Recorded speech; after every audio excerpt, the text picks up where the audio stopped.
Boa tarde a todos, meu nome é Sérgio, sou da Coordenação de Segurança Operacional aqui da Navegação Aérea de Jacarepaguá e agradeço em nome da Gerência de Navegação Aérea o convite que vocês fizeram para a gente e digo que a gente está sempre à disposição para um evento como esse. Porque a gente acredita que quanto mais possibilidades como essa, mais facilidades a gente tem de se aproximar ainda mais e ter possibilidade de melhorar o serviço que a gente presta junto a vocês. Então, eu trouxe uma equipe comigo, que é o Alan e o Ximenes. A gente vai falar um pouco das estatísticas de Jacarepaguá, que mostram a realidade da gente, tanto em termos de movimento quanto de infraestrutura. Que a gente possa sempre aprender cada vez mais. Nós estamos à disposição, sempre que vocês precisarem, nós estaremos prontos a atender o chamado de vocês, assim como a gente espera que vocês também atendam os nossos. Não tem um mês que nós fizemos o nosso evento, e foi um sucesso também. E a gente entende que a proximidade com vocês tende a fazer com que a gente preste um serviço cada vez melhor. E o nosso objetivo é exatamente esse. Tá? Eu não vou me alongar, vou chamar logo o Alan para a gente poder não se estender muito, para começar a apresentar as estatísticas para vocês. Obrigado aí pelo convite. Bom, gente, boa tarde. Meu nome é Alan. Se me permitem um breve currículo, eu fui por 9 anos controlador no ACC Brasília, onde pude ser instrutor e supervisor também. Estou na Infraero desde 2009, comecei lá na torre inicialmente, menos de um ano na torre como controlador, e depois fui trabalhar com Oliveira na segurança operacional. Depois disso passei 2 anos na chefia da torre do Santos Dumont, depois mais 1 ano chefe da torre daqui de Jacarepaguá, e agora retornei em segurança operacional trabalhando com o Serpa novamente. Bom, então nós vamos falar aqui, dividimos em 2 partes, né? A primeira para a gente falar sobre algumas estatísticas, né? Daqui do aeroporto, e num segundo momento vou chamar o Ximenes para falar sobre as ocorrências, né? As ocorrências mais importantes aqui. Inicialmente eu gostaria de perguntar para os senhores, né? Fazer essa pergunta, se eu perguntasse isso aí assim, para responder em 5 segundos, quem é que ao responder isso aqui, colocaria Jacarepaguá na lista dos 10 de maior movimento? Honestamente, alguém faria isso? Sim. Alguns ali e tal, mas acho que não chegou nem a 20%. Então, assim, o objetivo dessa primeira parte é demonstrar a realidade do aeroporto de Jacarepaguá em termos de movimento de aeronaves e a infraestrutura existente, através da apresentação de estatística de navegação aérea e outros dados. Bom, vamos seguir esse roteiro aí breve, estatística de tráfego aéreo, depois o comparativo dos aeroportos com outros aeroportos brasileiros, né? Porque não adianta nada, por exemplo, eu dizer para os senhores que aqui na Avenida Ayrton Senna passa 10 mil carros por hora. Eu preciso dizer que na Avenida Brasil passa 100 mil para que vocês tenham uma noção, legal, consigam comparar e ter essa dimensão. Então, só dizer os dados, falar os números e ver gráficos, isso às vezes não é o suficiente. E, por fim, falar rapidinho das estatísticas de mensagens AIS. Esse aqui é do ano de 2014, que a parte de trás aqui em azul é 2013, vermelho aqui 2014. Ainda teve um movimento um pouco maior nesse período aqui em 2013, agora está, 2014 foi um pouco menor, até em função da Copa, enfim, né, as restrições e tudo. Então, mas a média é muito próxima de movimento, de 2013 para 2014. E aqui temos até outubro somente, porque os dados referentes a um mês só vêm até o dia 10, tem até o dia 10 de um mês para a gente receber os dados do mês anterior, então ficou até outubro somente. Isso aqui mostra um pouquinho mais a divisão, né, do o que compõe esse movimento. Essa barra maior aqui é o movimento total de tráfego aéreo. Esse verde é pouso e decolagem. Qualquer estatística que os senhores forem consultar na internet, alguma coisa, algum site da Infraero, alguma coisa, ele vai mostrar somente pouso e decolagem, porque a fonte deles é a fonte de operações, que somente mede isso, pouso e decolagem. Mas para navegação aérea é um pouco diferente. Ela mede, aqui nós temos aqui esse segundo aqui em azul, são os voos no entorno, são aeronaves que pousam no Recreio e em outros aeródromos aqui nas vizinhanças, e os toques remetidos, aqui o número de toques remetidos aqui. Então, a soma desses todos, a gente tem o total de tráfego aéreo, que é o que interessa para a torre. Aqui numa outra visão, a gente tem aqui o total do movimento, né? Esse segundo aqui em roxo aqui é aviação geral, esse vermelho são os voos de instrução, aí que entram os senhores, a maioria dos senhores, e aqui o voo offshore. Então, na verdade, às vezes a gente tem uma visão de que parece que o offshore está tomando conta do aeroporto, mas se você for ver, na verdade é o menor aqui, né? Voos de instrução aqui estão só os pousos e decolagens de instrução, não tá os toques arremetidas e tal, não estão incluídos aqui. Ou seja, o que continua comandando assim o aeroporto, ou seja, o que manda aqui no gráfico, o desenho do gráfico que está mais parecido aqui é o que? A aviação geral. Então, a aviação geral está crescendo, o movimento total é influenciado. Se por acaso a instrução tiver uma restrição ou um pequeno aumento, né, o mesmo para o offshore, uma variação pequena aqui, não influencia no nosso total geral, não significativamente. Essa aqui é uma estatística mais voltada para a instrução mesmo, aqui eu separei asa fixa, asa rotativa da instrução total. Instrução total lá atrás, asa rotativa em vermelho e asa fixa. Isso aqui para a gente, às vezes a pessoa pode dizer, não, isso aqui não importa, mas para a torre isso faz muita diferença. Porque a diferença por exemplo, a diferença da velocidade que um avião faz um circuito, pousa ou toque e arremete, ela é parecida com o que esse avião faria num pouso normal, numa decolagem normal. O helicóptero não. O helicóptero em instrução, até dada a possibilidade de inclusive parar, fazer o pairado, né? Então ele pode fazer uma perna do vento muito mais lenta, aproveitando muito mais a instrução, aproximação muito mais lenta, e já o avião não tem muito essa possibilidade. Ele pode fazer um pouco mais lento, mas ele é muito próximo de uma operação normal. Então, com certeza aqui no aeroporto, se a maioria fosse voo de instrução de asa fixa, seria muito mais, eu queria usar esse termo, mais benéfico para a torre, vamos dizer assim, ou seja, prejudicaria menos, vamos dizer assim. Rapidamente, aí entra aquela parte que eu falei, né? Falei alguns números e tal, não influencia muito, né? Só dizer os números não adianta, a gente precisa comparar realmente com outros aeroportos para poder ter a noção real de onde está esse aeroporto. Então essa aqui é a estatística oficial da Infraero, só que lembrando que aqui não entra cruzamentos nem toque arremetida, aqui é só pouso e decolagem. Isso aqui está na internet, né? O link aqui. Então pela Infraero, Jacarepaguá é o 9º colocado. Então ele está acima de alguns aeroportos, vocês podem ver aqui que, né, são reconhecidos, talvez estivessem na lista dos 10 dos senhores, se fossem montar, talvez estivessem muitos daqui. No entanto, não está aqui. Né? Jacarepaguá, então, pela Infraero é o 9, isso só pouso e decolagem. A gente gosta mais, né? A gente, navegação aérea, gosta mais da estatística do DSEA, porque essa sim entra decolagem, né? Decolagem, pouso, sobrevoo e TGL. Esse, para navegação aérea, é o mais interessante. De toda forma, ele está aqui em 8º lugar, né? No ranking geral aqui do Brasil. Isso aqui está também disponível na internet, o link aqui.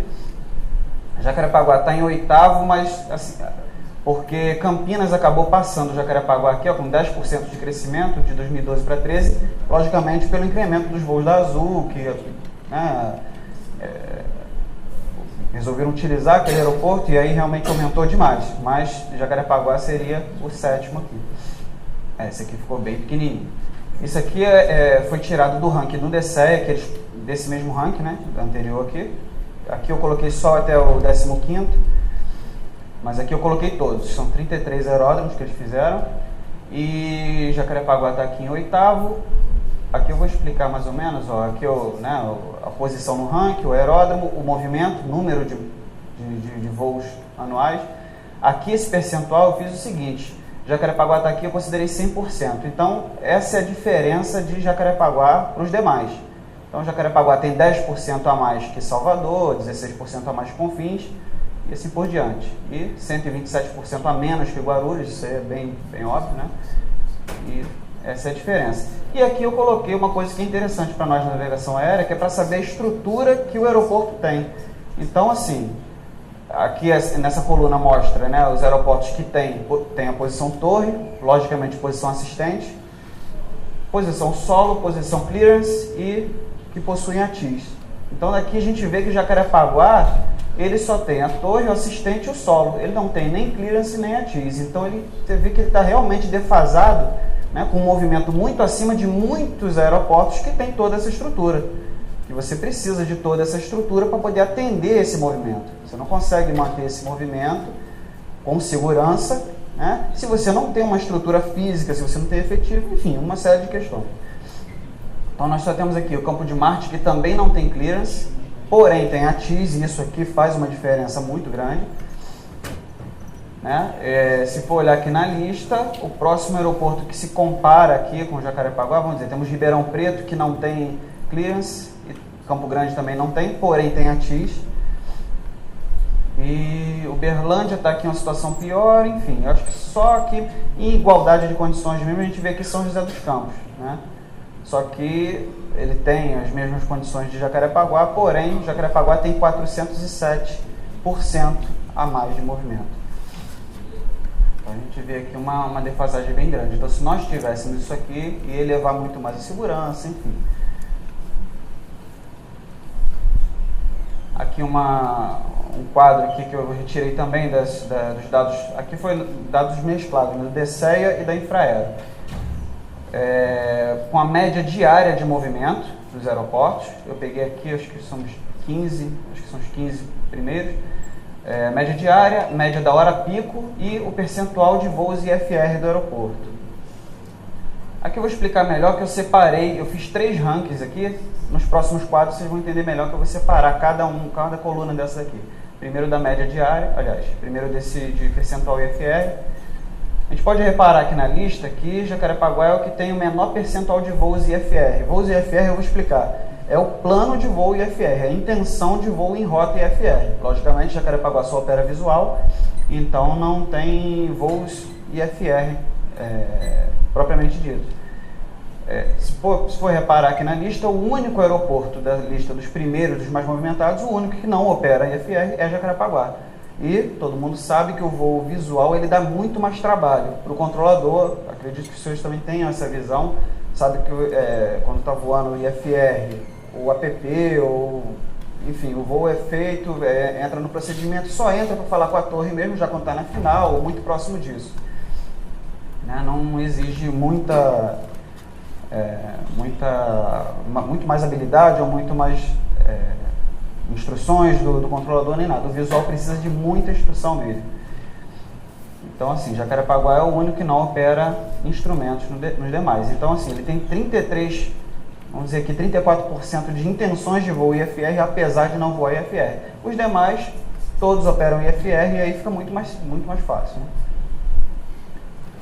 Um segundo aqui é a média de movimento diário. A média de movimento diário, Jacarepaguá é nada menos que o 4º colocado do Brasil.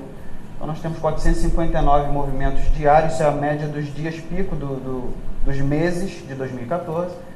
Você vê aqui que desbanca aqui, ó, Campinas, Salvador, Confins, enfim, tem um tráfego muito mais elevado que muito aeroporto aqui, dito grande, com uma estrutura que com certeza se os senhores já pousaram nesses aeroportos aqui, sabe que é muito melhor. Eu ainda não fui em todos desses, mas eu acredito que não tem em nenhum desses uma estrutura, né, assim, que se iguale a Jacarepaguá, não acredito. E o próximo é a média da hora pico. Isso para tráfego aéreo, para as estatísticas de navegação aérea, a gente utiliza muito isso. Não adianta você dizer que teve um momento, o aeroporto é muito movimentado, ou falar qualquer coisa desse tipo. Você precisa provar. E aí você prova medindo na hora pico de determinado mês. E a gente é nada mais do que o segundo colocado. Claro, nesse ranking aqui, o que vai acontecer? Ele foi tirado de uma fonte que não tinha os dados de hora pico de Congonhas. Então o que acontece? Certamente Congonhas estaria aqui em segundo, né? Jacarepaguá iria perder para Congonhas com certeza, mas de qualquer forma, terceiro colocado, né? Que seria aqui. Então assim, tem mais movimento que Brasília, Santos Dumont, Campinas, Salvador, enfim. Então, é uma posição que esse aeroporto está e onde os senhores estão querendo, né, exercer as atividades e fazer o treinamento e tudo, não é um aeroportozinho do interior. É, de fato, um dos maiores aeroportos, né, em termos de movimento de tráfego aéreo. Então, realmente é bastante complicado. Falar com a torre é complicado, a frequência é congestionada. É difícil falar com Jacarepaguá, porque, como a gente viu, além de ter esse movimento todo, só opera visual. Então, para todo mundo tem que passar todas as informações. Né? A gente tem uma área que nenhuma outra torre no Brasil tem essa área de responsabilidade, que tem a Rota Praia, Rea Bravo, e toda essa área no entorno que Jacarepaguá presta serviço e muito serviço para essas aeronaves. Então, tem tudo isso envolvido. Aí fica, realmente, é um dificultador a mais para a operação dos senhores. Rapidamente aqui, são só 3 slides para falar das estatísticas AIS, que não diferente de tráfego aéreo, também, a AIS também tem um movimento elevadíssimo. Aqui em 2011, a quantidade de mensagens no ano, você vê que vem aumentando, aqui 110, aqui 2014, está só até outubro também, então muito provavelmente nós vamos ultrapassar 2013, então tem crescido, né, o total de mensagens transmitidas. E aqui a média mensal em 2011, você vê 12, 13, 14, vê que vem aumentando. Se a gente utilizar essa média que está sendo em 2014, vamos considerar 10 mil aqui, e a gente voltar para esse gráfico e somar 20 mil que faltam 2 meses, então a gente já vai ultrapassar aqui o 2013. A gente vê com isso que está realmente muito alto. E isso faz com que seja a sala AIS mais movimentada do Brasil em termos de mensagens por hora. Porque o aeroporto ele opera só 16 horas, ele não é H24 como Guarulhos. Então Guarulhos tem mais mensagens por mês do que Jacarepaguá? Tem.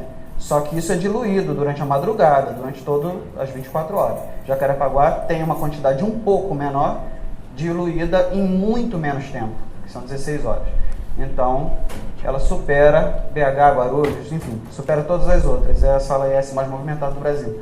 Entra aí a situação dos senhores, que os senhores passam com certeza, eu acredito até que esteja entre uma das piores, que é conseguir falar com a sala AIS, ligar e chamar, e está sempre ocupado e não consegue falar, e quando vai lá presencial é difícil, tem fila, tem tudo, porque, claro, a gente tem uma estrutura de um aeroporto de interior com um movimento de aeroporto top.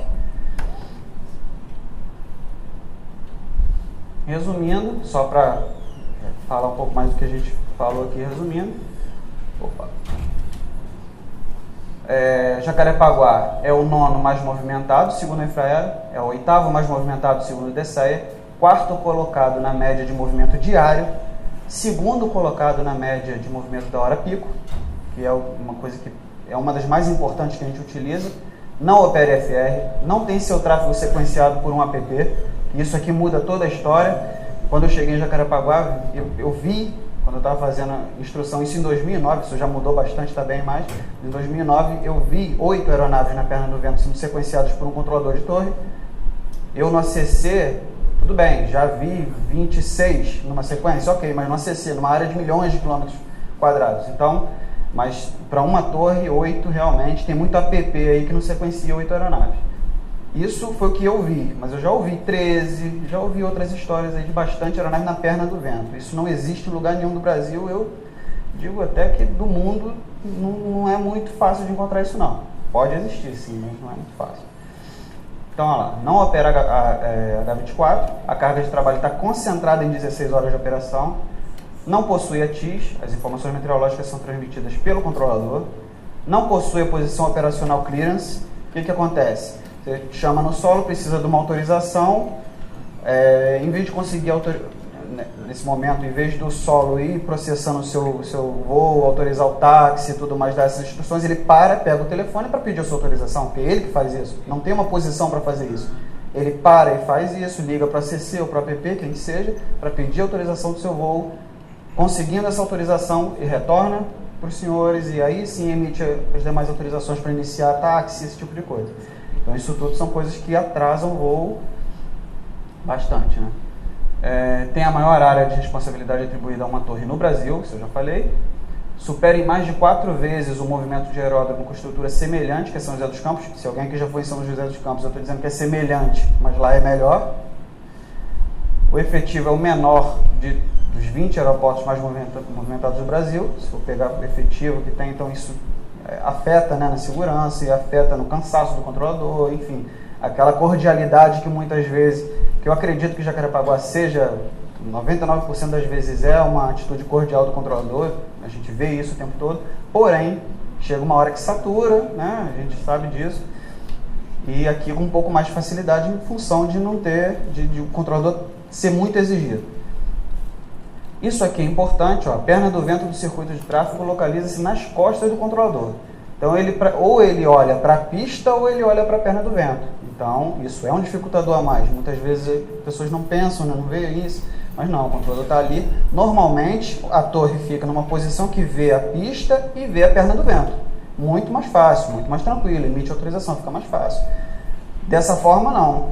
Tem uma aeronave no ponto de espera para ingressar na pista, solicitou para ingressar. Ele tem que olhar para a outra para ver qual o ponto que essa outra se encontra na perna do vento para saber se dá tempo de autorizar ou não. Então, tem essa coisa o tempo todo. Isso eu estou falando só de perna do vento e pista, que ainda tem, não sei se eu estou apontando para os lugares certos, mas tem Rio 2, tem o redesign ali, outros pontos, né, em cima do barra-shopping, enfim, outras situações que a aeronave reporta, e o controlador tem que estar o tempo todo olhando para poder prestar o serviço de qualidade. Isso para as aeronaves que ele vê, porque, como já foi dito, a maior área de responsabilidade para uma torre, o controlador de Jacarepaguá tem responsabilidade por uma área que ele não enxerga, que é do Pontal até a Pedra da Gávea. Então, é um dificultador a mais.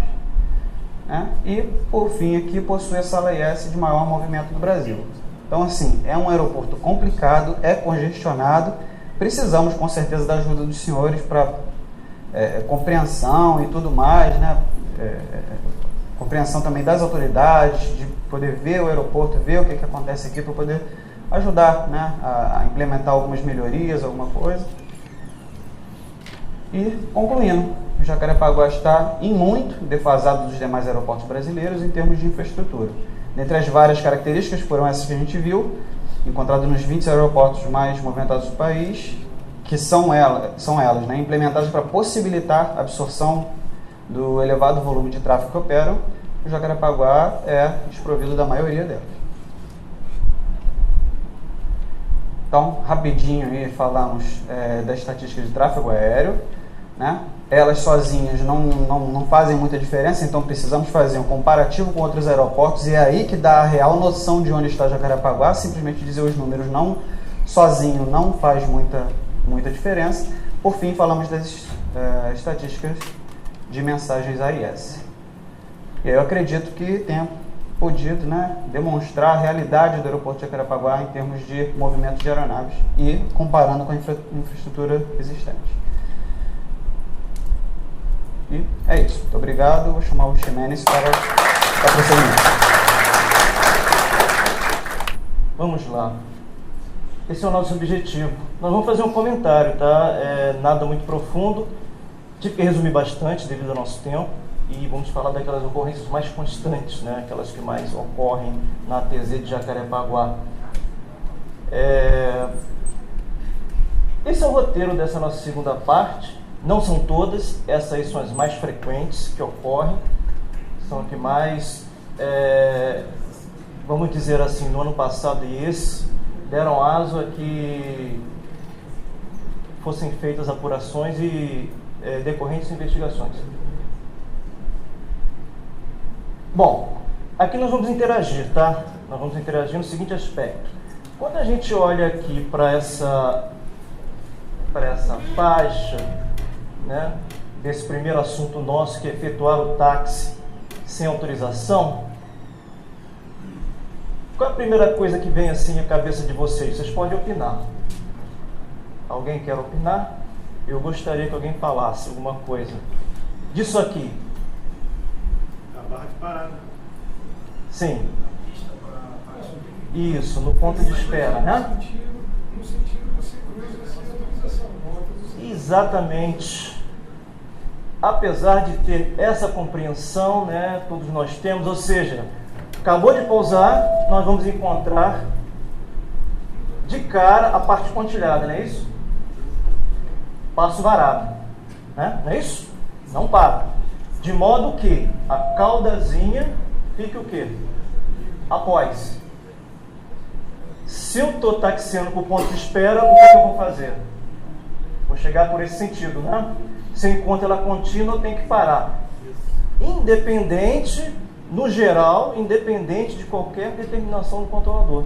Se eu encontro ela contínua, eu estou taxiando. Digamos que eu venho em sentido contrário desse aqui, eu venho por aqui. Opa, eu tenho que parar.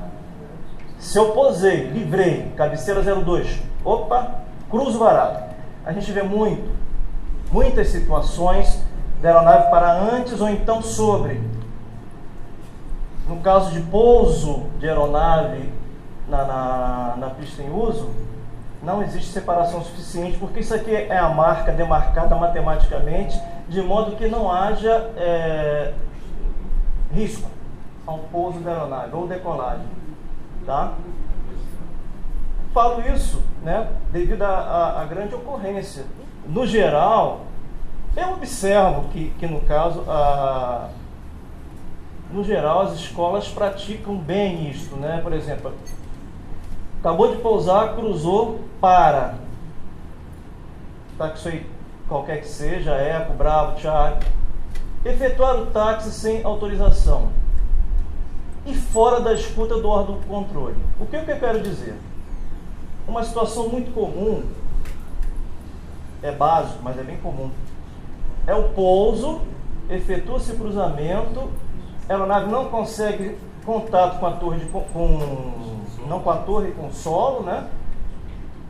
E vai embora. Vai taxiando, foi lá no meio da Taxiway Charlie, lá já quase entrando, consegue falar. O que isso quer dizer? Solo, por exemplo, às 2,6, cruza a faixa, alguns falam, outros não. Chame solo 116 para autorização de táxi. Por quê? Você está pousando, você não tem nem noção do que está acontecendo no solo. A não ser que tem alguém bisbilhotando lá no solo, você não tem noção do que está acontecendo, né? Aí você adentra na Taxiway Alpha ou qualquer que seja, você adentra na Taxiway e sem saber do que está acontecendo, né? Se alguém autorizou alguma aeronave ali, spot ou qualquer que seja. Risco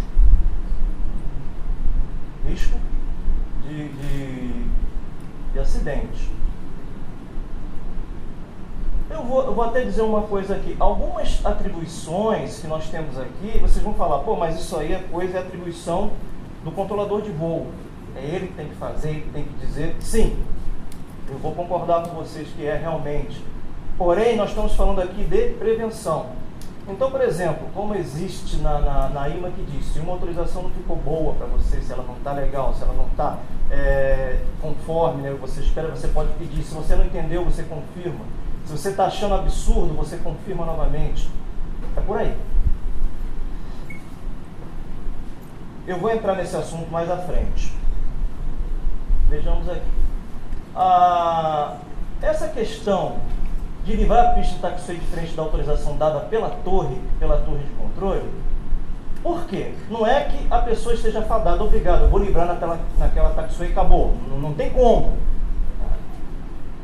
Pode ocorrer do cara passar, isso é normal. Passou, deu uma passada, foi um pouquinho mais à frente. Aí, minha gente, tem que esclarecer, não tem como. Porque eu não consegui livrar na Taxiway Charlie, na Delta, eu vou em frente e vou livrar na última. Torre, eu passei da Taxiway Charlie, passei da Delta. Livro na última, faço backtrack. O que muitas vezes acontece, por essa falta de entendimento, a gente chega à conclusão que a comunicação clara, né, e objetiva é uma das coisas mais importantes no controle de tráfego aéreo. É o entendimento daquilo que o controlador diz, né, e do que o piloto quer também. É uma coisa muito importante. Por quê? Em 1980, quando eu comecei a trabalhar, falava-se muito daquele acidente que até hoje todos conhecem, né, o acidente de Tenerife, né, e que é uma situação que que a gente percebe que várias das ocorrências que tiveram sobre a modulação de frequência, elas ainda hoje acontecem, e aqui em Jacarepaguá também, né? Sobremodulação, que foi uma causa principal para o acidente ter acontecido.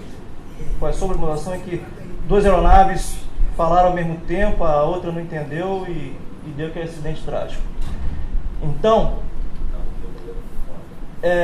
livrar a pista indiferente da autorização da torre, ou seja, o que é? Voltando a esse ponto, é exatamente você deixar claro para a torre o que você quer fazer, uma vez que a situação anterior não foi cumprida, né?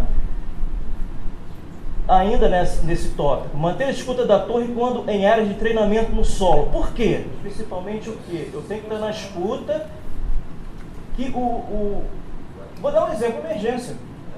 Emergência. Uma situação de emergência que está acontecendo. Eu sei que existe dificuldade nessa situação, mas caso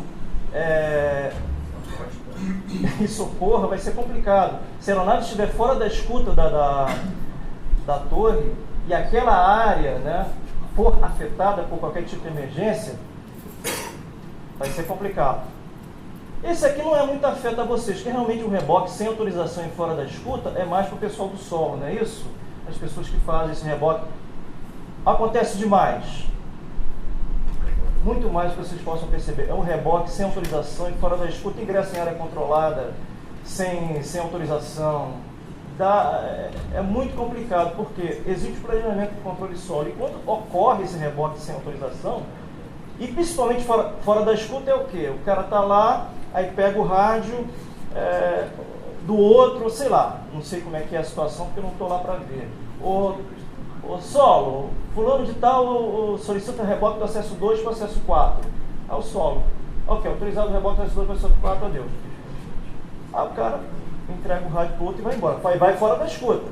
Aquela mesma situação. Isso é uma situação de emergência, nós estamos com alguém sem contato com o solo, taxiando para uma área controlada. Né, rebocando para uma área controlada. E esse fora da escuta aqui ainda é pior ainda, né? Por quê? Porque a comunicação clara e objetiva é um dos pontos mais importantes, né, no controle de tráfego aéreo. Vamos passar para o segundo tópico aqui. Já aconteceu. Aqui é uma ocorrência em que a frequência foi sobremodulada e uma aeronave entendeu que a autorização de decolagem para ele era para ele e era para outra aeronave. Isso aqui é uma atribuição do controlador. Autorização de ingresso na pista, ponto de espera. É raro acontecer, mas pode ser que, de repente, foi dadas as instruções, autorização ATC e tal, e a aeronave vem taxiando, e o controlador dá autorização aqui, de ingresso e decolagem, da pista 2.0. Não custa nada, aqui que é o ponto que se dá autorização para ingresso e decolagem, que o piloto fale. É uma questão de prevenção, gente. Eu estou dizendo para você, é uma atribuição do controlador, mas por questão de prevenção, para prevenir, não custa nada que a torre, estou ingressando para decolagem na 2.0.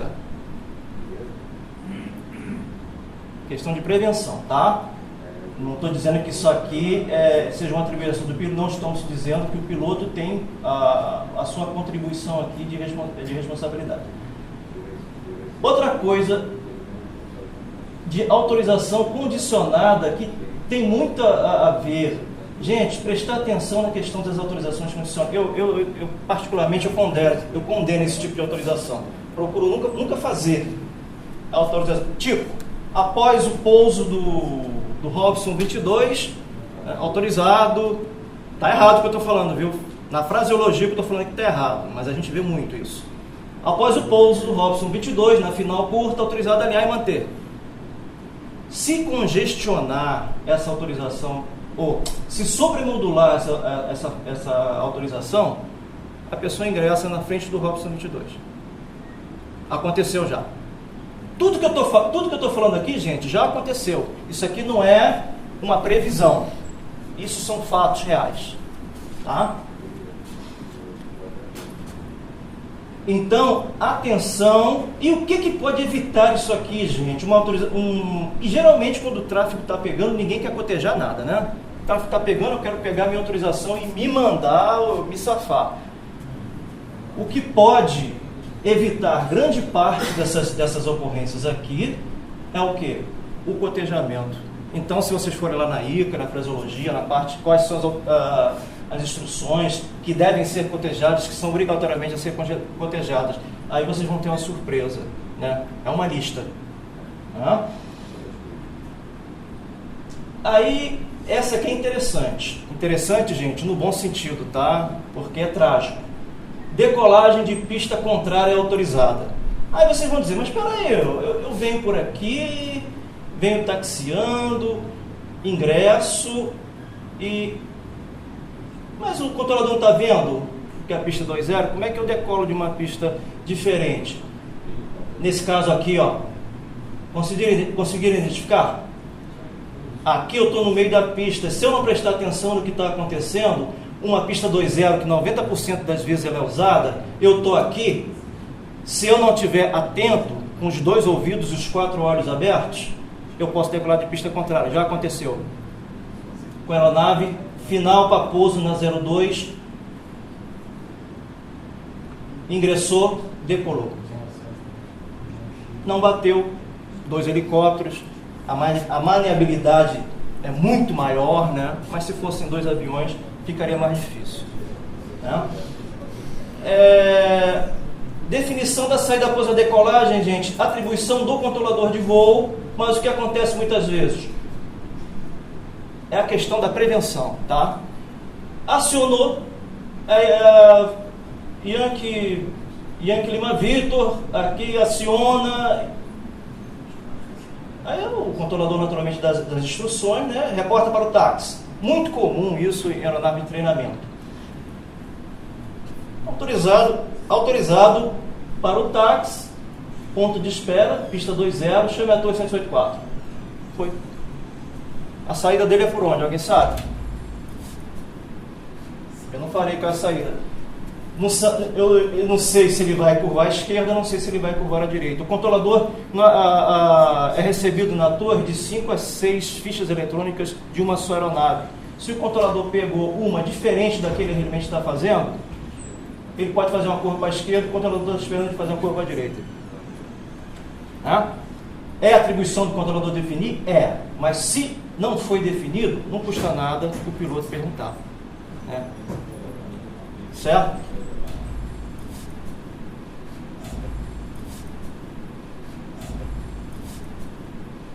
Primeiro, é um tempo para assimilar.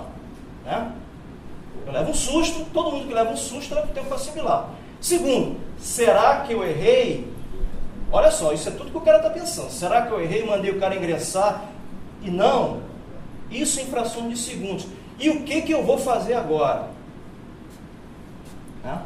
O que eu vou fazer agora? Porque ele entrou, de repente, a aeronave entra numa posição que vai ter que sacrificar alguém e não vai ter que sacrificar o infrator. Não dá para sacrificar o infrator, senão vai ficar perigoso. Vai ficar pior do que antes. Então, a sugestão é a seguinte: não conseguiu o ingresso, não faz. Né? E a final sem autorização, ela ocorre muito com essa pista em uso aqui. Pista em uso 02 é uma operação delicada, muito delicada. O controlador não tem muita visualização, né? Ele não consegue enxergar bem lá para baixo, o setor sul. Quem já foi na torre aqui, eu convido para ir. É interessante para ver, não tem muita visualização. E tem que ficar muito claro quando se vem da Grota Funda, setor Grota Funda, Recreio, Rio Design, e para fazer uma curva à esquerda para cá, perna base pela esquerda para pouso na 02. Isso tem que ficar muito claro. Porque na realidade, que se a gente for pesquisar na carta, né, o setor eco, nós temos aqui a TZ, 2,7 milhas, a entrada é por aqui e temos uma entrada por aqui também. Então, gente,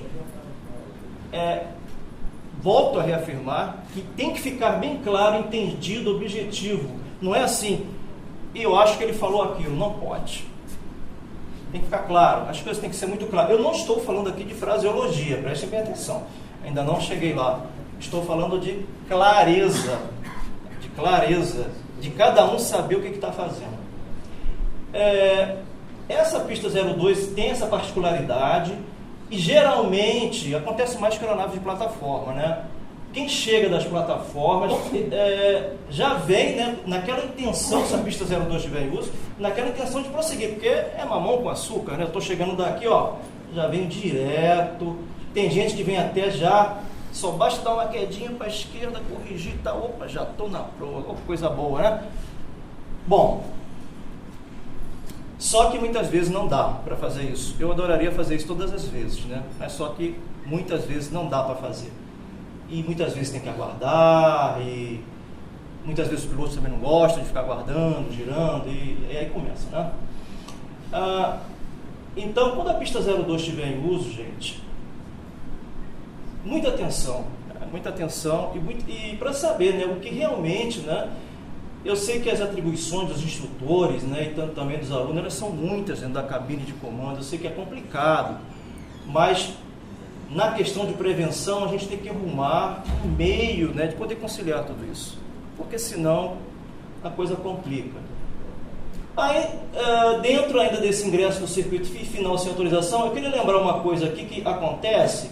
Por que eu escrevi ponto médio da perna do vento? Porque segundo a instrução do Comando da Aeronáutica 137, ela fala que o lugar de se enumerar pouso, número 1, número 2, número 3, número 4, número 10 para pouso, é o ponto médio da perna do vento.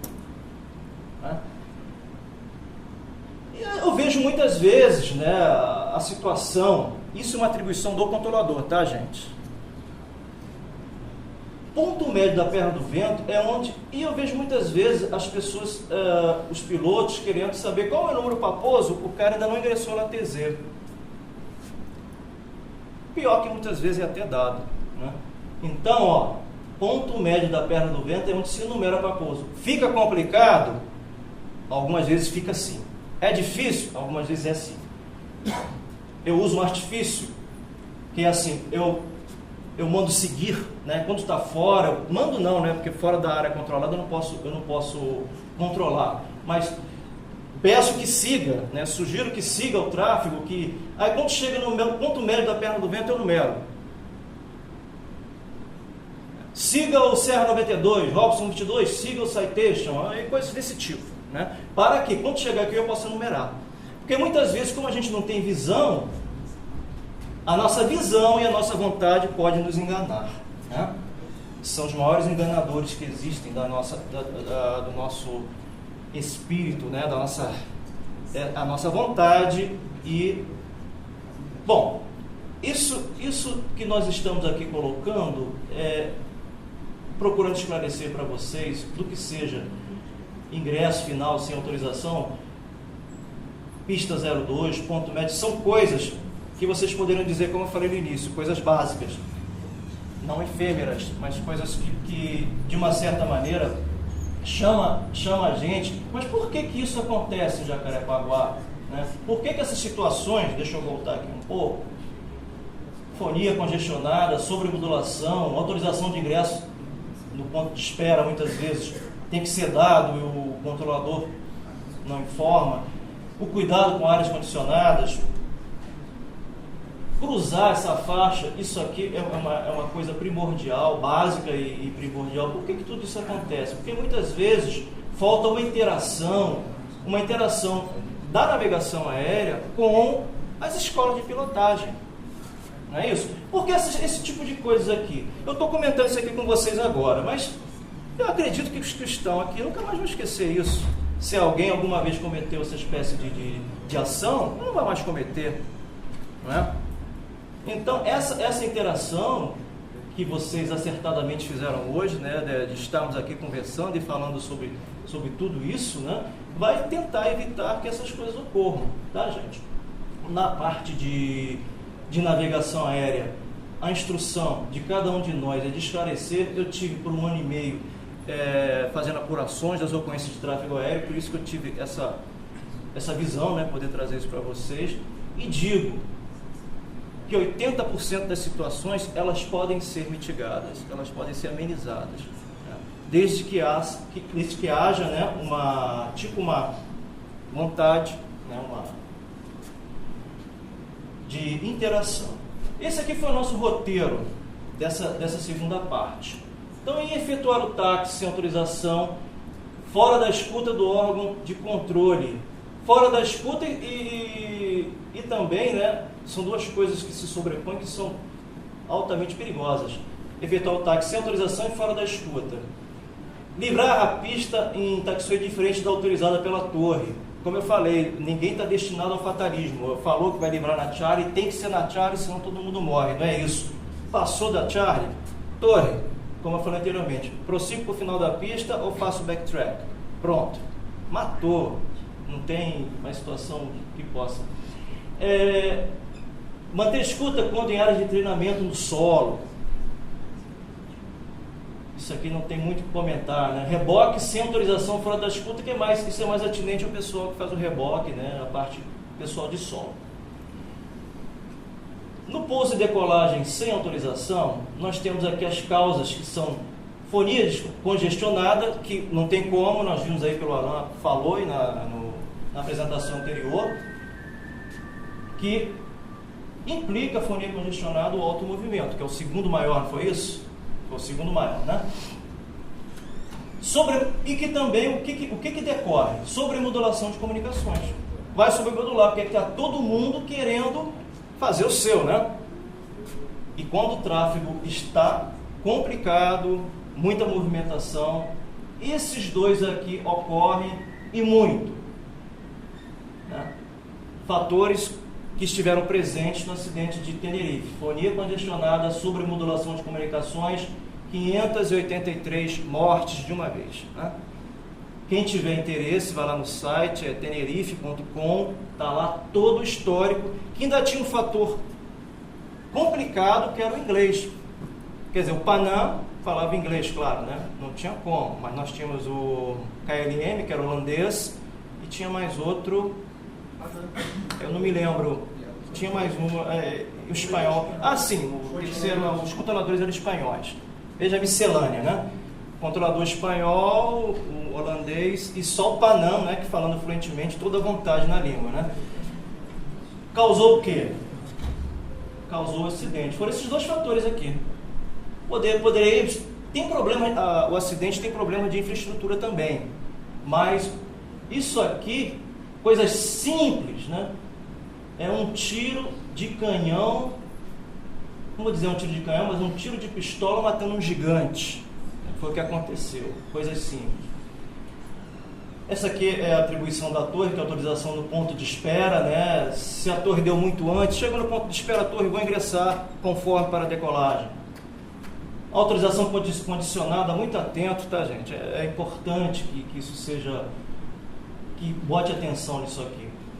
Essa decolagem de pista contrária, caso da Taxway Charlie Delta, cheguei ali, o cara deu autorização, autorizado o ingresso, pista de decolagem, torre, pista 02, vou decolar, coisas, né, nessa situação. Definição de saída após a decolagem, a definição é do controlador, é atribuição do controlador, mas se ele não falou nada, gente, é de bom alvitre que fique claro. Porque eu aciono, na minha cabeça, tá, vou para o recreio, vou para o treinamento do recreio, aciono, só recebo as instruções, né, de vento, pista em uso, altímetro, e aí, para o táxi, autorizado o táxi, ponto de espera 2A. Chame a torre 184 quando pronto e coisas assim. Bom, não dá, né? A minha saída é por onde? Para a esquerda, para a direita. E esse último tópico que nós abordamos aqui, a atenção para a pista em uso a 02, não é? E no ponto médio da perna do vento é onde normalmente se dá a numeração de pouso. Aí vocês falam, mas eu já vi controlador falando que o cara estava fora da TZ e número 2 para pouso. Sim, pode acontecer. Mas onde normalmente se faz é aqui, ó. Certo? Obrigado. Né? Alguém